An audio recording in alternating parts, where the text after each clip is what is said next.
Hello, and welcome back to JC's Writing Advice. I'm JC Bybee, indie author, YouTuber, and writer coach. I have 10 books that I've published across various genres. You can find all of my books, my author coaching services at my website, jcbybee.com. You can also support me over on Patreon, where you can help me buy a chair that doesn't do that. You get short stories that are exclusive to Patreon, and you can also buy deleted scenes from all of my books over there. So today we are picking up where we left off from our last video. We were talking about plot arcs and how to begin them. Today we're going on to the middle, as it were. The dread middle is what some people refer to. Sagging middles is what some people refer to them as. And my goal is to help you as a writer take what we've talked about in the beginning and apply it in the middle so that our middles don't drag. So that is the goal. We shall see how that goes. Hopefully I don't have any typos this time. So, plot arcs. Journey continues. So I've got to stop saying so. My big thing with where do you go from the beginning is you have to remember what the end is. I talked about this in my previous video on beginnings. And pantsers are probably going to hate me for this, but you need to know have a rough idea at the very least of where you're going, because that is how you can tell your stories in a more coherent manner. That way, when you get to the middle, you're less meandering. And I am 100% guilty of this. So I'm not sitting here trying to tell you, emulate everything I do. I am perfect. That is not the case. I struggle with plotting and with the middle, especially keeping it going, keeping it interesting. So hopefully I can provide some tricks and ideas for you guys as we move forward. There we go. So we have to maintain our continuity from the beginning. The beginning of our book, we give certain promises and certain ideas about the plot, about the world, about the characters.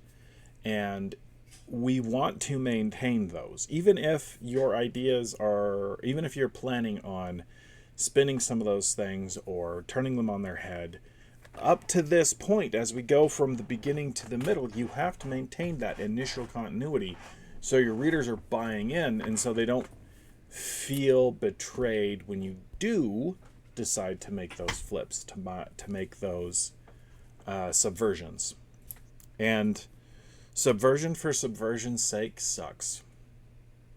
I'm going to say that outright. If your idea is, I'm going to subvert this idea or concept because everybody says you should, or because that's what's cool, or that's what's, I don't know what, you're not doing yourself any service, and you are actually doing a disservice to your readers. Because subversion only works if there's a reason behind it beyond you want to feel intellectual or feel like you're a good writer. I don't know. I don't generally do subversion. It's not something I like because it's generally not done well. So maintaining your continuity from the beginning to the middle gives your readers buy-in into the story. You are in control of the pace. Your pacing will determine lots of things about your story. It will determine the length. It will determine your reader's interest. It will determine some of your themes even. So you are in control of the pace. And we'll talk again, we're going to break all of these down as we go along. in the middle is where your characters are going to start finding answers. And this goes back to controlling the pace. As you feed them answers, the pace of the story is going to pick up, potentially. Now, if you are writing a series, these concepts are applied very broadly to the series as a whole, and then very specifically in each individual book. So if you're writing a trilogy, for example, book 1 is the beginning, book 2 is the middle, but book 1 has to have the beginning, the middle, and the end has to lead to book 2. So when we get to the end, and we'll talk about this in that video, you have to make sure that you are providing the right answers for your readers to feel satisfied. And again, in the middle, we are building toward the climax and hitting the climax of the story.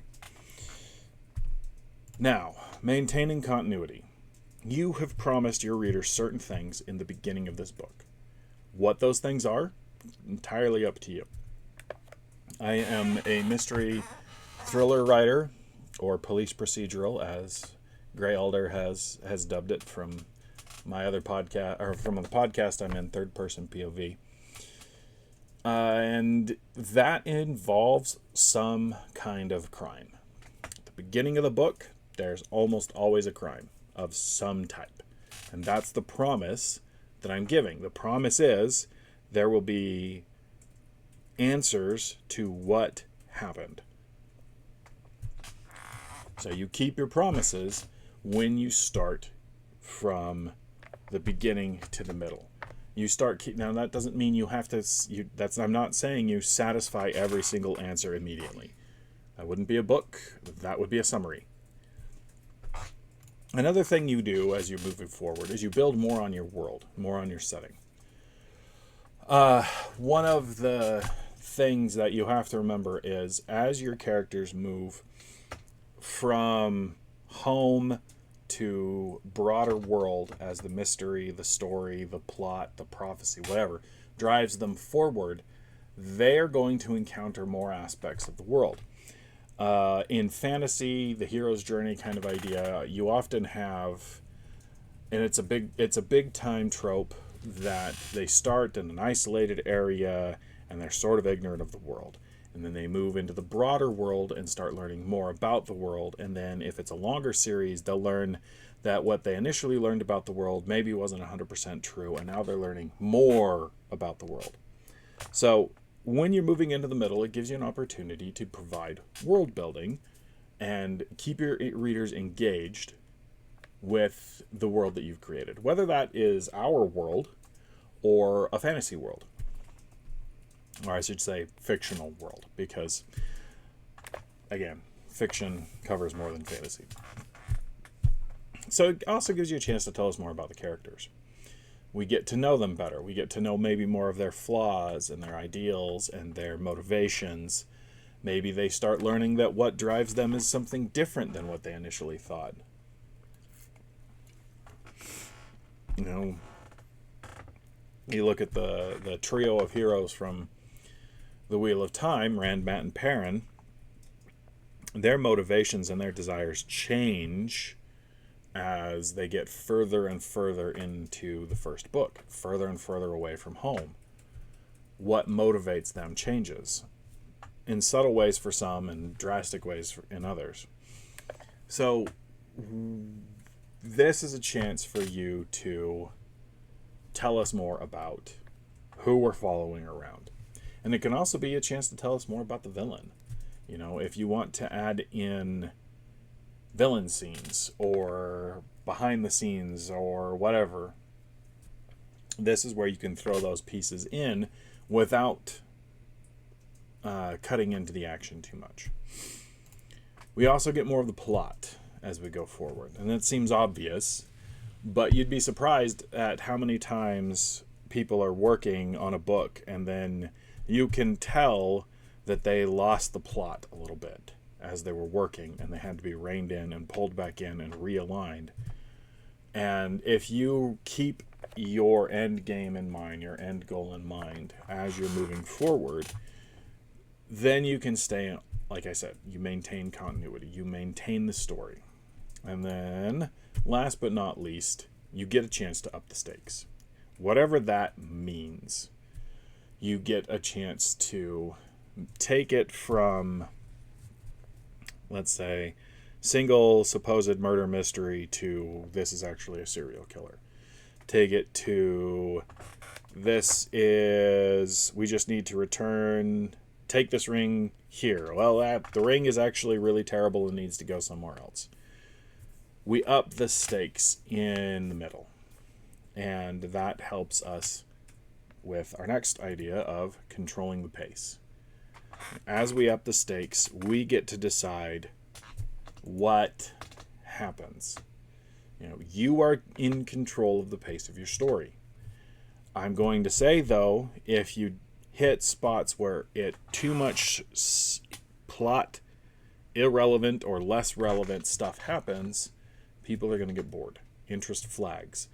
And that happens with authors when they get obsessed with an idea, or this is something I really, really, really want to put in my book, and they just cram it into the middle without necessarily taking into consideration how is this going to affect the overall plot. I've read books before where we're on this road and all of a sudden, a third of the way, a little bit more in, we take a veer over here, and it's like, I justified it by doing this, and you've lost me. There was a series that my wife enjoyed that I'd read other books by this particular author. Again, I don't do negative reviews. I don't talk bad about specific authors.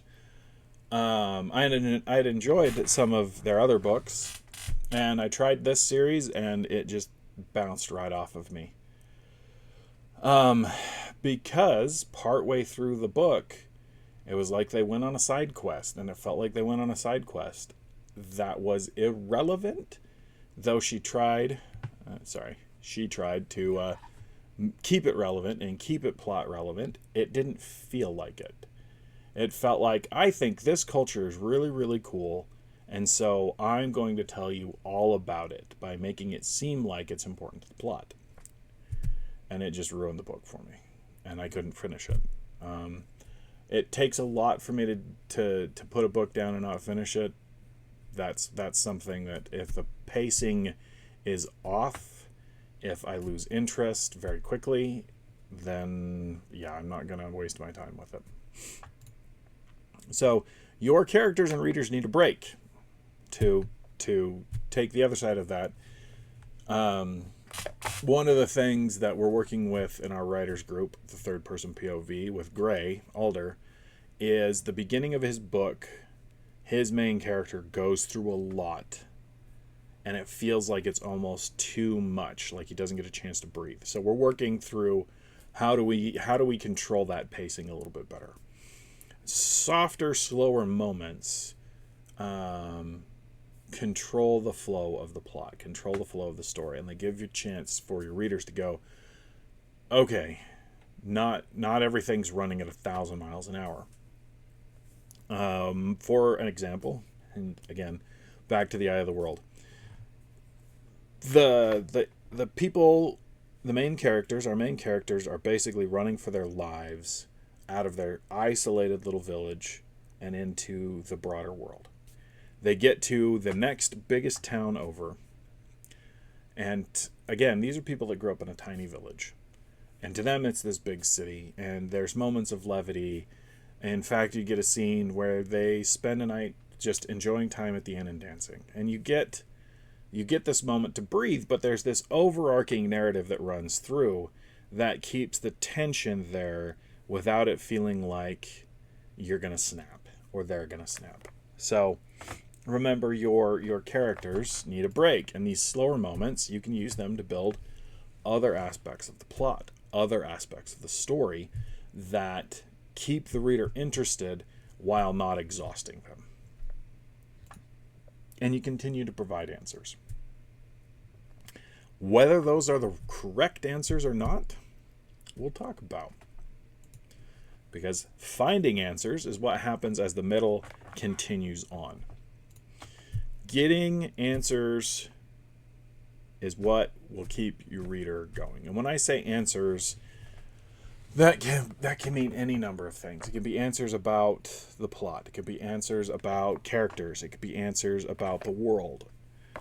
Anything that keeps interest in the story. Now, if you are giving answers and you think it's interesting and you go to your critique group or to your editor and they're like, this was boring, you're not giving the right answers. Or you're giving too many of the wrong answers and not enough of the right answers. And when I say right answers, I mean they're the kind of the right answers are the answers that keep the reader interested. The right answers aren't necessarily the right answers that the characters are looking for. Red herrings are a great thing in murder mysteries, especially, but any kind of mystery, any kind of police procedural or superhero procedural like I write. Red herrings give your readers a chance to go, okay, maybe this is paying off. Maybe I was right about this, and then no. It's not. And it keeps them guessing. It's like, okay, but what about this? That has to be something else. And even in science fiction or fantasy or regular fiction, you can provide false clues and red herrings and lay false trails for your readers to follow, as long as you're not too heavy-handed according to whatever genre you're writing in. Keep the conventions of the genre in mind as you're writing. And you have to remember, your readers know more, usually, than your characters do, because your characters don't have the narrator. Your characters are going based off of what they've been told and their life experiences. Your readers are going based off of what they've been told, what they read, what they see, and ideas that they've come up with based off of other things they've read. So you get a chance to play with expectations by manipulating what your reader does or doesn't or might know. And that keeps them interested and keeps them engaged. If the reader's feeling like they're getting satisfactory answers and satisfactory resolutions or satisfactory progress, they're going to want to keep going. And another thing with finding answers, you're building on your character's arc. Whether that's just your main character, whether that's all your characters, your villain, what have you, building on whatever arc you want them to go through. What are they learning as we move forward? In Eye of the World, and again, I go back to this because it's usually top of mind, because I read the series a lot. Rand's arc is simply, I'm a shepherd from a small town village in the middle of nowhere. Why am I important? Why is this happening? And nobody really knows until the very end of the book. So his arc goes from, I just want to go back home as soon as I can, to I can never go home again. So building up your character's arc is vitally important, because when you get to the next sections, if you haven't paid off a satisfactory arc, your readers are going to feel cheated. Because the next section is, you're building to the climax. You're building to the big moment in the book, whatever that is. And you want to make sure that you keep the pace up. Once you start really going forward, you can't take slow moments. Let me think. I'm trying to think.